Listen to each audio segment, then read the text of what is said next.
124-hadis.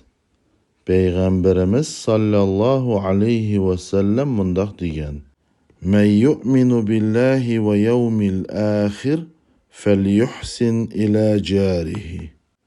Kimki Allah'a ve ahiret günüge iman keltirgen bolsa, qo'shnilarga yaxshi muomala qilsin. Ve men kana yu'minu billahi ve yevmil ahir felyukrim dayfahu. Ve kimki Allah'a ve ahiret günüge iman keltirgen bolsa, öyge kelgen mehmanni hürmet kılsın.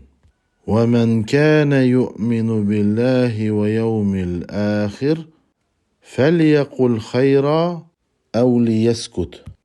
Ve kim Allah'a ve ahiret günüge iman keltirgen bolsa, hayırlik yani paydılık geplerini kılsın, ya ki sukut saklısın.